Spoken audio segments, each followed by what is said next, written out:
14절까지 우리 함께 읽습니다. 그가 일어나 사르밧으로 가서 성문에 이를 때에 한 과부가 그곳에서 나뭇가지를 줍는지라. 이에 불러 이르되 청하건대 그릇에 물을 조금 가져다가 내가 마시게 하라. 그가 가지러 갈 때에 엘리야가 그를 불러 이르되 청하건대 내 손에 떡 한 조각을 내게로 가져오라.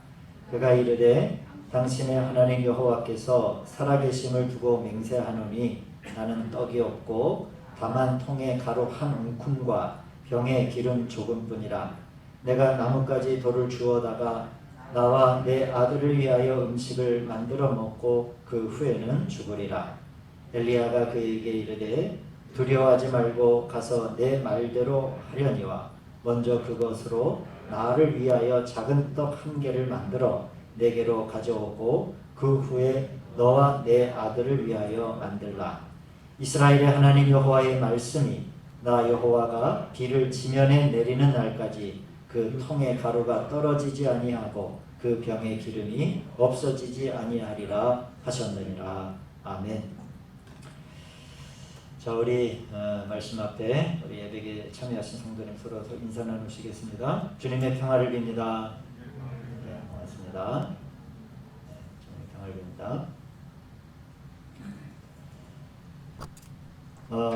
제가 이제 지난주 그리고 이번 주 두 번에 걸쳐서 우리 그리스도인들이 이 재물을 다루는 원칙에 관해서 이제 말씀을 좀 나누고자 합니다. 지난주에 우리가 우리 그리스도인들이 어떻게 재물을 다룰까, 성경의 원칙에 대해서, 하나님의 재물의 원칙에 대해서 말씀하셨죠. 주라, 그리하면 너희에게 주실 것이요 라고 하는 것이 하나님의 재물의 원칙이다 라고 말씀을 나누었습니다. 그러니까 여러분, 많은 사람들의 이 재정의 문제는 수입의 문제가 아니다 라고 하는 거예요. 그러니까 보통은 우리가 이 세상에서의 재정의 원칙은 수입이 많아야, 수입이 먼저이고 그 다음에 수입이 많아야, 들어오는 게 많아야 나가는 게 어떻게 할 것 아닙니까? 이게 뭐 너무나도 당연한 그 상식적인 그 재정의 흐름 아닙니까? 그런데 성경은 이거를 반대로 생각을 하는 거예요.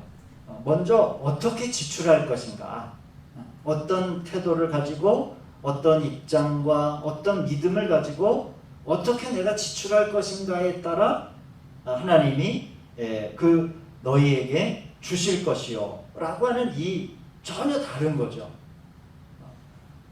우리나라 속담에서도 쌀떡에서 인심이 난다. 그게 너무나도 당연한 경제적인 흐름이에요.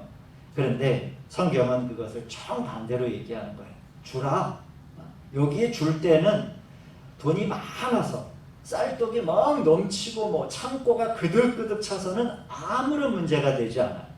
보통은 우리 이 성경에서 재정의 원칙을 얘기할 때는 재정을 이제 지출하는 거를 많이를 생각을 여러분들이 보통은 하시는데 전혀 아닙니다. 왜? 우리가 주님 복음서에도 여러분 가난한 과부의 헌금과 부자의 헌금에 관한 비율을 우리 예수님이 분명히 못 박으셔서 얘기하잖아요.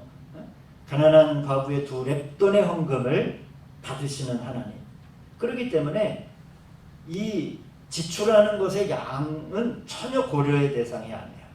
그러니까 그 입장에 관해서 어떤 원칙을 가지고 우리가 지출을 하는가라고 하는 거예요. 그래서 이 지출의 문제가 없는 사람은 성경의 원칙에 따라 수입에 있어서도 쉽게 문제가 생기지 않는다라고 하는, 그래서 우리는 재물을 다룰 때 우리 가정에 이 지출의 문제를 한번 잘 들여다 보셔야 합니다. 그래서 그 한 가지가 이 돈이라고 하는 것은, 재물이라고 하는 것은 성경에는 심는 것으로 많이 표현이 되어 있어요. 심는다라고 하는 거예요. 그래서 우리 바울이 이스라엘 그 예루살렘의 가난한 성도들을 도울 때 이방 땅에 좀 부유한 사람들에게 이 연보를 부탁을 한 적이 있습니다. 그래서 내가 이스라엘을 갈 때 그 연보된 돈을 가지고 이스라엘의 가난한 성도를 좀 돕겠다 했을 때 이 고린도의 사람들은 굉장히 이 재물에 대해서 인색했어요. 그러나 오늘 이 아가야 지역의 그리스도인들은 이 재물에 대해서 아주 이 지출에 대해서 후한 마음을 가졌습니다. 그래서 우리 고린도전서 9장 6절 이하를 보시면 이제 요점은 이러합니다. 적게 심는 사람은 적게 거두고 많이 심는 사람은 많이 거두게 될 것입니다. 라고 하는 이 심는 재물의 원칙에 관해서 이야기를 했죠. 제가 지난주에 농부가 종자를 아끼면은 이 종자가 아까워서 종자를 아끼면 큰 수확을 거둘 수 없습니다. 종자는 아끼는 게 아니거든요. 적당하게 잘 심어야 되는 것이죠. 자, 이제 두 번째로 오늘은 이제 재물을 다루는 법에서 이제 심는 것이다 라고 하는 것에 다음에 이어서 오늘은 이 땅에 이 모든 재물이 하나님으로부터 온 것임을 인정하는 태도가 우리 그리스도인들에게 재물을 다루는 것에 있어서의 두 번째. 여러분, 우리가 이 세상에서 땀 흘려 다 수고하고 애쓴 노동을 통해서 이제 번 돈을 벌게 됩니다. 그러니까 도박으로 남을 사기쳐가지고 온 돈은 하나님 앞에서 그거는 돈이 아니에요. 하나님이 그건 인정하시는 돈이 아니에요. 그러니까 사기를 많이 쳐가지고 하나님 앞에 많이 드리겠다? 그거는 뭐 말도 안 되는 거예요. 하나님이 그거는 이제 제외하시는 거죠. 그래서 이제 우리가 정상적인 재물이라고 하는 것은 마땅한 노동을 우리가 다 지불하고 땀을 다 흘리고 오늘 새벽 예배 말씀도 그거거든요. 두 사람이 남자가 밭에서 두 사람이 밭을 갈다 한 사람은 데려감을 당하고 또 두 여인은 맷돌질을 하다가 데려감을 당하고 오늘 새벽에 그 말씀을 드리면서 우리가 하나님 앞에 마지막 때에 종말적 신앙을 가지고 산다는 것은 뭐 막 어디 골방에 박혀가지고 매일 24시간을 기도하면서 종말적 신앙을 살아가는 게 아니다. 마땅히 우리가 건강한 직업과 노동 안에서 땀 흘려 수고하고 일하는 자리가 들림받는 자리라고 하는 것을 우리가 기억해야 됩니다. 노동은 대단히 신성한 거거든요. 그래서 이제 우리가 막 땀 흘려 우리가 재물을 수입이 생기기 때문에 이 재물이 사람들은 어떻게 생각하기 쉬워요? 이거는 하루 24시간 중에 8시간을 노동을 해서 10시간을 노동을 해서 내가 만들어낸 재물이다 라고 생각하기가 쉬워요. 그게 틀린 얘기는 아닙니다. 우리 성도님들이 건강하게 다 노동을 하셨으니까.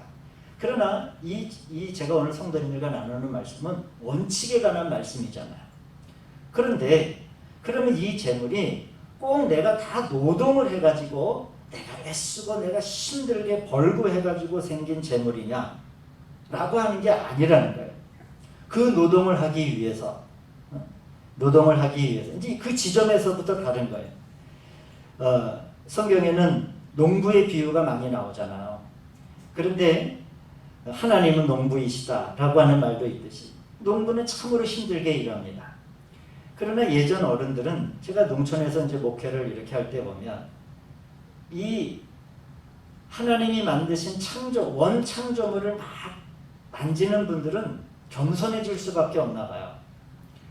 그 우리 성도님들도 그렇고 제가 예전에 강원도에서 목회를 할 때 그 권사님 집사님들이 아유 이건 내가 열심히 잘 키워낸 거예요 라고 그렇게 가을거지를 할 때 얘기하지 않아요. 항상 아유 올해는 참 날씨가 좋아서 올해는 하늘이 도와서 날이 도와줘서 항상 그 수확물을 앞에 두고 그렇게 이야기를 해요. 근데 제가 보기에는 우리 집사님 권사님들이 축원하고 1년 내내 일했거든요. 주일날 모내기하고 막 한창 바쁠 때는 그때 이제 농촌 교회 종이 있어요. 그럼 종을 쳐요. 30분 전에.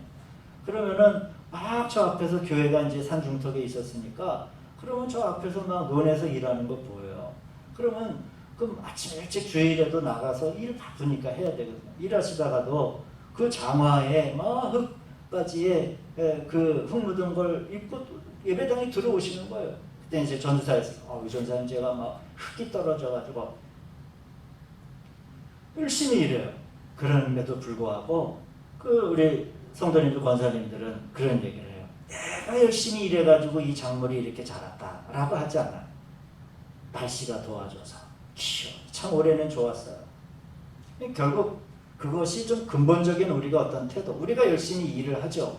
내가 가지고 있는 재능과 여러 가지 달란트를 통해서. 그러나 궁극적으로 이 모든 것들이 어디에서부터 나에게 오게 됐는가라고 생각할 때 바로 이 모든 것을 만왕의 만물 가운데 계시는 우리 주 하나님으로부터 이 재물이 나에게 왔다라고 하는 것이 우리 그리스도인들이 재물을 다루는 두 번째 원칙이라고 할 수 있을 겁니다. 그러한 재능을 발휘할 수 있도록 내 생각을 건강하게 하시고 열심히 일할 수 있는 두 손과 두 발을 주시고 또한 그런 마음을 주시고 주변의 환경을 주시고 그렇게 일터로 나갈 수 있는 기쁨을 주시고 이런 거죠. 그게 재물을 다루는 그런 기본적인 우리의 자세가 됩니다. 우리 한번 성경 말씀 한 군데만 더 찾아보겠습니다. 우리 신명기서인데 구약 신명기 11장 10절 말씀 한번 보시죠.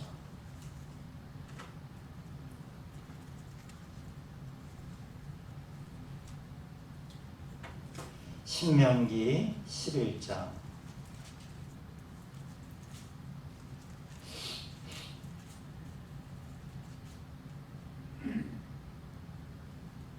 10절에서부터 15절까지 말씀인데 한번 같이 천천히 읽어보도록 하겠습니다. 이제 여기서 내가 들어가 차지하려는 땅이라고 하는 것은 이제 가나안 땅을 말하는 거예요. 이제 약속의 땅. 한번 같이 읽습니다. 시작.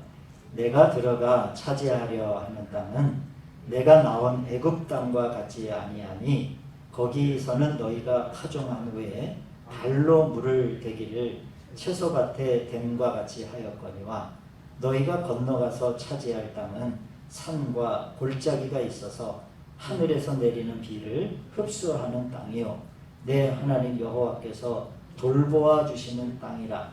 연초부터 연말까지 내 하나님 여호와의 눈이 항상 그 위에 있느니라. 내가 오늘 너희에게 명하는 내 명령을 너희가 만일 청종하고 너희 하나님 여호와를 사랑하여 마음을 다하고 뜻을 다하여 섬기면 여호와께서 너희의 땅에 이른 비 늦은 비를 적당한 때에 내리시리니 너희가 곡식과 포도주와 기름을 얻을 것이요. 아멘. 자, 이 말씀은 이거예요. 애굽 땅에서는 곡식을 심은 다음엔 발로 물을 댔다라는 거예요.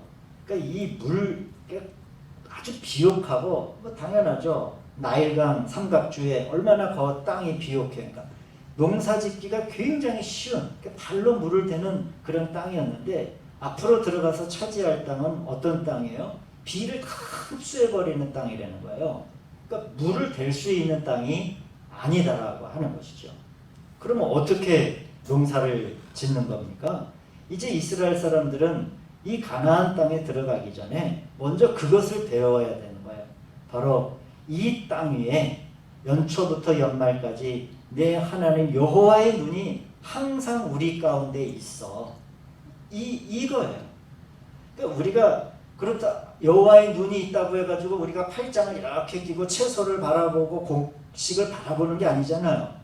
거기에도 신성한 노동이 있고 땀을 흘려야 하지만 그러나 그 땅은 하나님이 돌보시지 않으면 우리가 아무리 애를 쓰고 노동을 한다고 해도 우리에게 이 수확이 없을 것이다라고 하는 약속의 땅에 들어가기 전에 이스라엘 사람들은 이 원칙을 배워야 했던 겁니다. 이 개념과 바로 이러한 믿음이 있을 때 비로소 우리가 하나님께 제물을 드릴 수 있게 되는 거예요. 그러니까 우리가 하나님께 의무감을 가지고 하나님께 제물을 드릴 수는 있어요. 교회 다니면 헌금 생활해야 됩니다. 그래서 감사헌금도 하고 부활절이 되고 추수감사절이 되고 뭐 어떤 절기가 되면 또 다 감사 헌금을 하나 보구나. 얼마간은 그러한 헌금 생활을 할 수 있어요.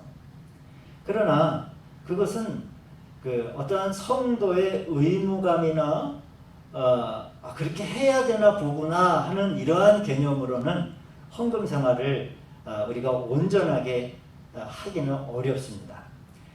가장 먼저 뭐가 기초가 되어야 되냐면 오늘 이 이스라엘 사람들이 애굽 땅에 가나안 땅에 들어가기 전에 정말 하나님이 이른 비와 늦은 비를 내리지 아니하시면 내 삶에 어떠한 열매가 우리에게 없을 것이다 라고 하는 이 개념이 우리 가운데 있을 때에 그것이 과부의 두 렙돈이건 부자의 헌금이건 하나님께서 만물을 소유하고 계신 하나님께서 그 드려진 1000마리의 10,000마리의 양을 보시는 게 아니거든요.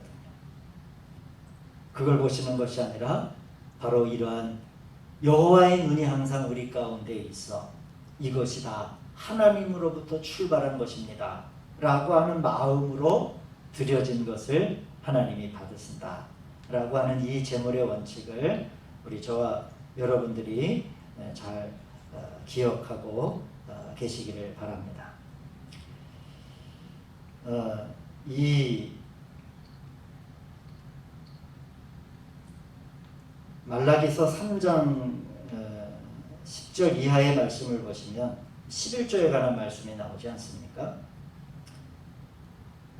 이 11조에 관한 말씀도 그래요. 제가 이제 이 말씀은 믿음 생활의 기초 생활에 관한 항목들을 지금 나누는 거니까 뭐 성도님들 11조 생활 잘 하시는 분들이라고 할지라도 이제 영상이 녹화가 되고 나중에 이제 우리 처음 신자들을 가리킬 때 쓰여지는 말씀이니까 잘 한번 더 또 들으셔도 좋을 것 같아요. 우리 말라기서 3장 10절이 이제 구약 성경에서 11조에 관한 말씀이 나오는데 이렇게 되어 있습니다. 만군의 여호와가 이르노라 너희의 온전한 11조를 창고에 들여 나의 집에 양식이 있게 하고 그것으로 나를 시험하여 보라고 얘기하시는 거예요. 11조를 들여 한번 나를 테스트해 보라는 거예요. 그러니까 뭘 테스트해 보라는 거예요? 내가 하늘 문을 열고 너희에게 복을 쌓을 곳이 없도록 붙지 아니하나 보라. 이제 이거를 좀 쉬운 공동번역 성경으로 읽으면 이렇게 되어 있습니다. 내가 하늘 창고의 문을 열고 갚아주는지 갚아주지 않는지 두고 보아라. 성경이 이렇게 기록이 되어 있어요. 나를 시험해 보라는 거예요. 그러니까 이제 뭐 이 11조가 왜 거쳤느냐, 뭐 이거는 제가 지금 말씀드릴 이제 것이 아니니까 이 재물의 원칙이라고 하는 것은 바로 그 부분입니다. 어떠한 것이 되든지 이것이 하나님으로부터 모든 것이 온 여호와께서 이른 비와 늦은 비를 통해서 우리에게 부어주지 않으시면 이 척박한 땅에서 우리가 어떻게 열매를 먹을 수 있겠습니까? 라고 하는 마음으로 드려진 그 작은 예물 하나에 드려진 것에 이건 하나님의 것입니다 라고 하는 그 원칙에 두고 보라는 거예요. 내가 하늘 창고의 문을 열고 갚아주는지 안 갚아주는지 한번 시험하여 보라. 그리고 결국 이 말씀은 전적으로 이 신약에서 우리가 이 말씀을 해석해 보면 뭐 이게 강요한다고 되는 문제도 아니고 이게 뭐 원칙입니다. 뭐 원리입니다. 의무입니다. 이건 아무런 소용이 없어요. 이 모든 것이 하나님께로부터 왔다라고 나의 가장 기본적인 삶의 그 존재의 고백으로부터 우리가 이 재정 생활이 재정을 다루는 원칙이 나오게 되는 겁니다. 그리고 거기에는 하나의 약속이 있어요. 갚아주는지 안 갚아주는지 한번 나를 시험해보라. 이제 그 성도 우리들의 몫이죠. 10단을 소유하는 것과 10개를 다 소유하는 것과 9단을 소유하는 것이 세상에서는 하나가 빠지니까 9단을 소유하는 것이 더 궁핍하게 보이지만은 하나님의 경제 안에서 아홉 단을 가지고 있는 것이 10단을 모두 소유하는 것보다 부유하다. 이것이 하나님의 경제입니다. 시험하여 보라. 내가 갚는지 갚지 않는지 하셨으니까. 이걸 우리는 확인하는 수밖에는 없죠. 그러나 이 땅의 창고에 10개를 다 가지고 있을 때는 궁핍할 수 있지만은 하나님의 창고에 드릴 때는 부유하다. 이것이 이제 성경에서 재정을 다루는 원칙을 말하는 겁니다. 자, 그 다음에 세 번째로, 돈은 심기도 하는 거지만 성경 말씀을 보시면 돈은 또한 흩어놓아야 되는 거예요. 심는 원칙도 하나가 있어요. 그러나 또 돈에 대해서 얘기할 때 돈을 흩으라고 얘기를 해요. 이 말씀이 여러분 뭘까요?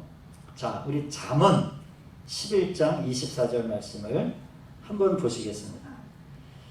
찾으시면 우리 성도님들에게도 도움이 되시겠죠. 잠언 11장 24절.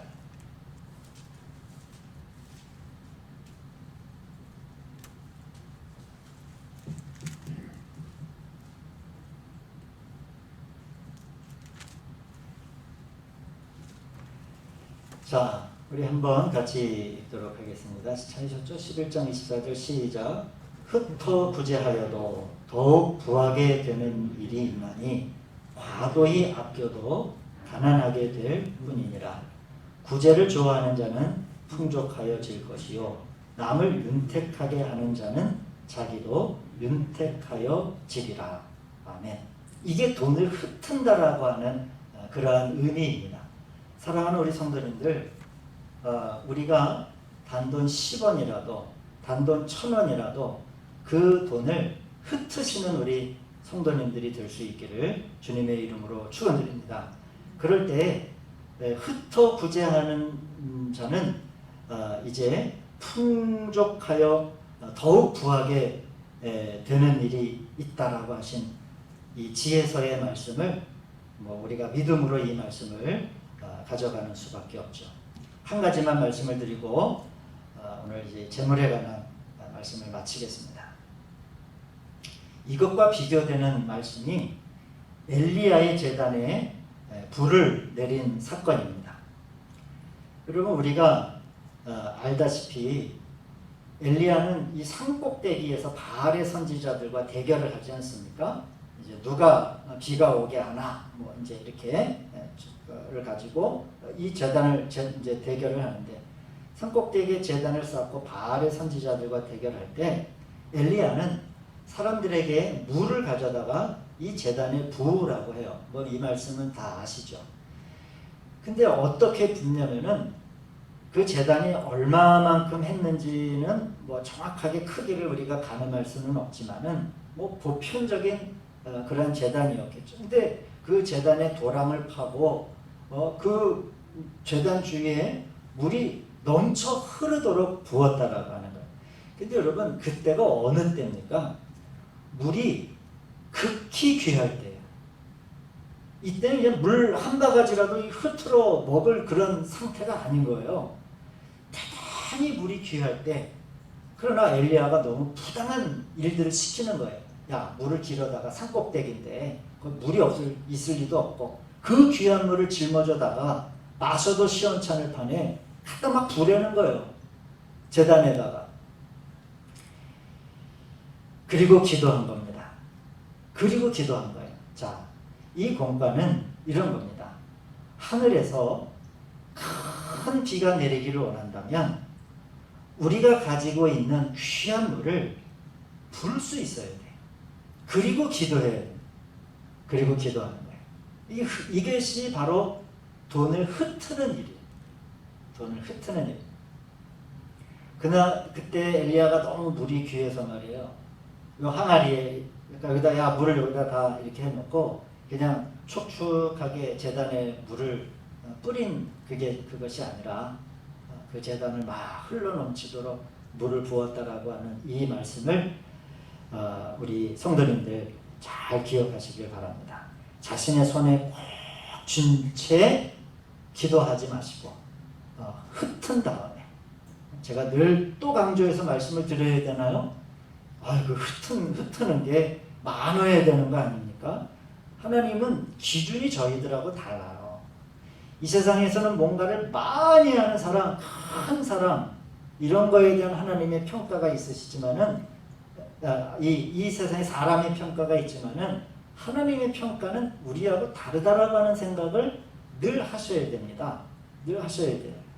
중요한 것은 내가 손에 꼭 쥐려고 하는가 아니면 흩으려고 하는가라고 하는 것인데, 여러분 이 흩으시는 것 가운데 정말 부하게 되는, 내가 갚아주나 안 갚아주나 나를 시험하여 보라 하신 그 하나님의 말씀을 우리 잘 기억하시기를 바랍니다. 오늘 우리가 사르밧 과부의 이야기를 읽지 않았습니까? 결국 이 사르밧 과부의 이야기는 재물을 다루는 원칙에 있어서 참 좋은 한 가지 예가 되는 거죠. 흩어서 그럴 때 사르밧 과부가 받았던 축복이 뭐냐면, 내가 밀가루가 떡 한 덩이를 만들고 내 기름병이 겨우 떡 한 덩이를 겨우 구울 만한 것이 남았을 때에 그것을 흩트기가 어려워요. 죽으려고 했을 정도니까. 그러나 그 남은 것으로 엘리야를 위해서 떡을 구웠을 때, 아이 목사님 이거 한 가지 이때만 이야기겠죠 라고 생각하시면 이 이야기는 그냥 엘리야의 이야기가 되는 것이고, 이 이야기가 사르밧 과부의 이야기가 나의 이야기가 되기를 소망합니다 라고 하면 성도님들의 이야기가 될 수 있습니다. 그래서 그 여인이 돈을 흩트는 자가 되었을 때 언제까지 이 여인의 밀가루 통과 기름병이 마르지 않았다고요? 3년 반 동안 한 줌의 밀가루와 몇 방울의 기름이 그 다음에 비가 올 때 그친 거니까 3년 반 동안 통과 가루통과 기름병이 마르지 아니한 그러한 역사를 우리가 보게 됩니다.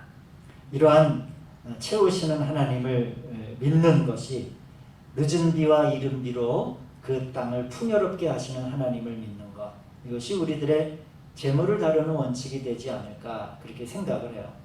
그러니까 이 세상은 뭐 여러 가지 돈을 벌기 위해서 많은 공부도 해야 된다라고 하고, 물론 이제 그런 것이 우리 이 한국 사회나 지금의 자본주의 사회를 살아가면서 필요한 부분이기는 하죠.